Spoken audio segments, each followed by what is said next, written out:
What does the Western war of aggression on Iran mean for Africa? To answer that, first we have to think about what the Western war of aggression on Iran means for the West. And I do mean the Western war of aggression because this is not solely an American and Israeli attack of aggression on Iran. Within 2 days, France, Britain, and possibly Germany are already involving themselves. This is clearly a Western invasion of Iran. And why would the Western world decide to invade Iran? It's the same reason the Western world decides to invade anywhere else, to colonize it. It is to bring the people low, enforce a power structure that subjugates the local population and delivers resources to the West. It is to not have a competition for political power in a region. I don't I hear all the time people say that Israel is behind all this, that this is some Israeli plot that the West is being dragged into.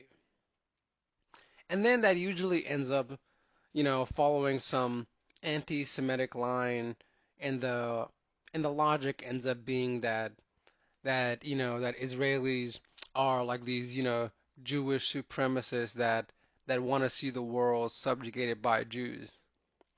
And that's ridiculous and is anti-Semitic. Jewish supremacy cannot bind the West. That's just ridiculous. I don't even think of Israelis as Jews. Israelis just happen to be Jews, in the same way white nationalists happen to be Christian. But that's not the important thing about them. They're all white supremacists. Israel was originally a white supremacist landmark in the Middle East, meant to expand violently, and it still is. And it's the thing that binds them to America and Europe. It's the reason why no matter what Israel does to the Middle East, the Western world will truly not say anything or do anything about it. Because the point of Israel is the subjugation of brown people. The underlying paradigm of the Western world is that everyone who's not part of the West, which means everyone who's not white, is by definition less than them and should be subjugated. So no matter what flowery rhetoric you hear from different political parties in the West, that is what underlies their belief structures. Now, why do I explain that? Because that explains the entire relationship the West has had with Africa. The entire centuries long relationship. It has been a disgusting, rapacious relationship where we have been subjugated, colonized, and robbed. And it continues to this day. Every time Africans demand political change, enforce political change society, kick foreigners out, they come and destroy our countries. If we elect politicians who have visions, they murder them. If we elect politicians who will not be bribed, they murder them. If they can be bribed, they just bribe them. And then they bat our governments are beneath us, and then those governments subjugate us for them. Much like the Gulf states. Like these are all just family dictatorships that America uses to subjugate the people in the Gulf states. Same thing in Africa. So many of our governments exist solely to subjugate the local population on behalf of Western interests. And so my entire life I have been pessimistic about African progress. Because what possibility of progress is there when every time we make a change, they will kneecap us and nothing will stop them? Well, this moment will stop them. And not because they've changed, but what this Western war of aggression on Iran means. It means the death of the Western Empire.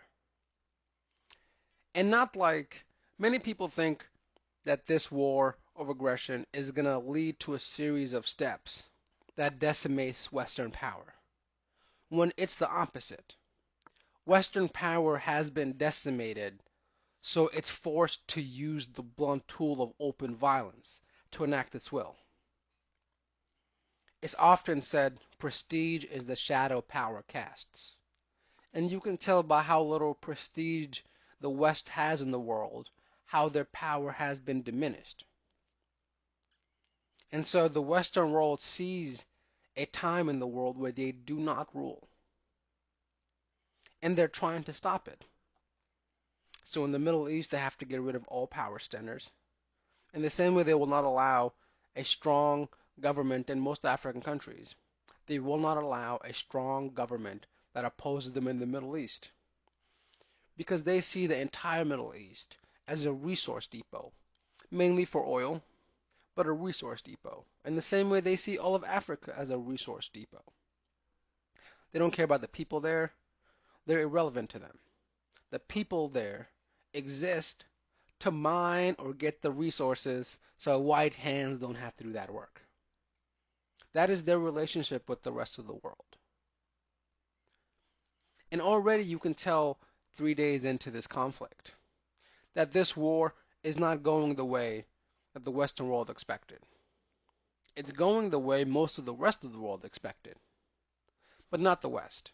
They expected to bomb a country of 90 million people, a people with 6,000 years of continuous history, a people that have compatriots throughout the Gulf states in the Middle East, whose political leader is also the religious leader of an entire sect of Islam.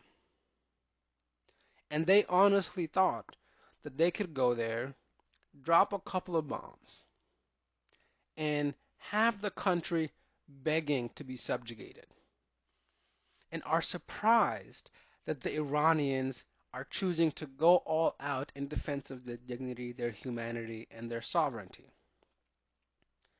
And it's that old tale. Westerners get so used to brown and black people on their knees that when they see them stand up, they take it as an affront. And so, even though this is a Western war of aggression on Iran, if you hear in the news, they only mention Iranians attacking the rest of the world. They mention the Iranian missiles on Qatar, on the UAE, on Oman, on Cyprus. They don't mention why they're bombing those places. They mention the Iranian missiles landing in Israel. They don't mention why that's happening. They just portray them as vicious mad dogs who have just decided to just attack all their neighbors. No one believes their story outside the West. And most people in the West don't believe their story. America and the West have for centuries gone through the world like Vikings, raping and pillaging. And that time is over. They have, and the funny thing is, it's not even that it's over because some other power has risen honestly to challenge them. Because in America, you hear all the time that the reason why this is happening, the reason that American power on the world stage is being challenged is because of China. And that's not true. Talk to any non-Westerner who lives in the West, and they will tell you that when they moved to the West, they were very surprised. Because the media, when you're not in the West, portrays the West as a beacon of civilization.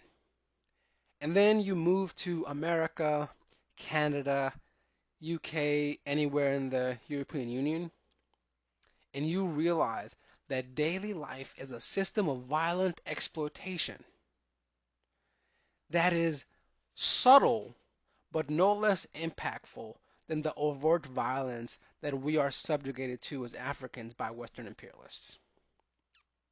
And so these Western nations have broken the morale of their own people. They have destroyed their systems of social engineering. They've become so exploitative that they're not able to maintain anything.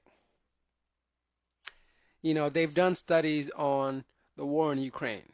And one of the funny things is that the main difference between sustainability is how cheap it is to produce weapons and how cheap it is to produce bullets. And the Russians produce weapons and bullets max at a quarter the price of the Western world.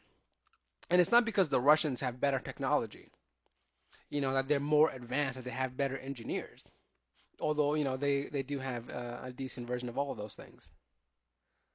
It's that the Western system is so corrupt in so many ways that everyone needs their share.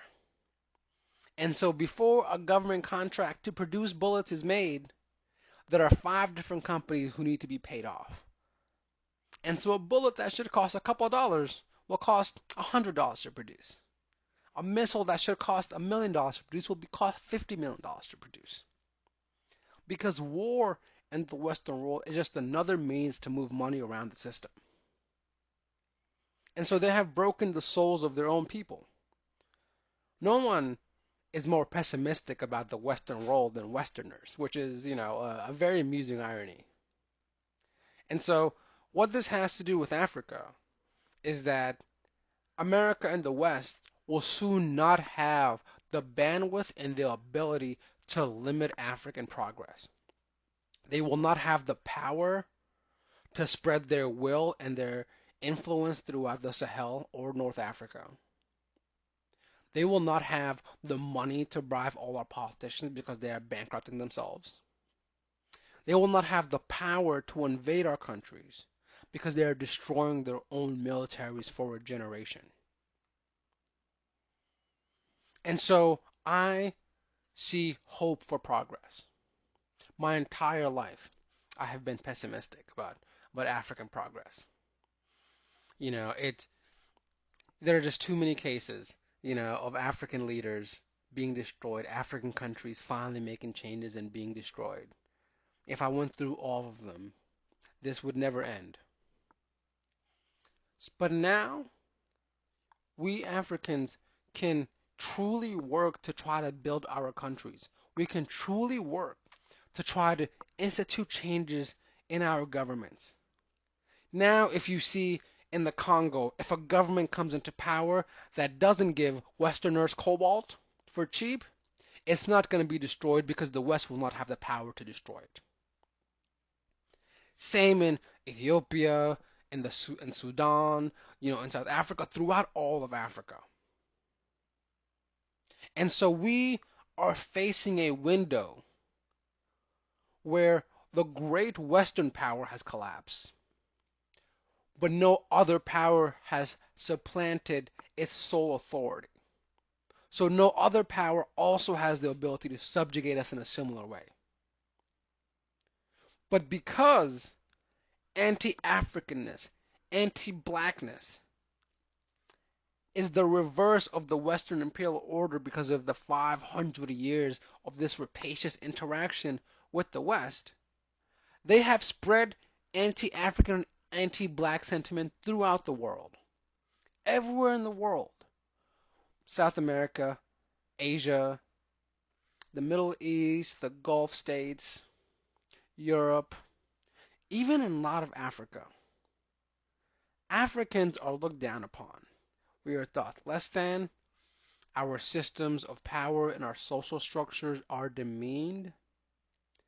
And if we don't take this opportunity to build political power, to build social power, to build industrial scale manufacturing in our countries, other people will come to subjugate us. We don't need power to subjugate anyone else. If Africans have learned anything, it's that power like that rots the soul. And so I've never heard any African truly talk about, like turning African countries into a version of Western empires where they just go around dominating other countries. What we need is power enough that when we meet our peers on the world stage, they treat us as equals. Where our politicians go through the UN and they get treated as equal as every other politician. Where the president of a tiny country like Finland doesn't get treated like royalty and the president of a giant country like Nigeria gets treated like some third-rate politician who won a contest to meet like a president or something. This is our opportunity. This is a gap in history between one age and the other. And this gap is room for us to grow. I am more hopeful for our future now than I have ever been in my lifetime because I see the end of Western oppression for us. I see the end of their ability to enforce their will on us. This is our opportunity. Please, please take it.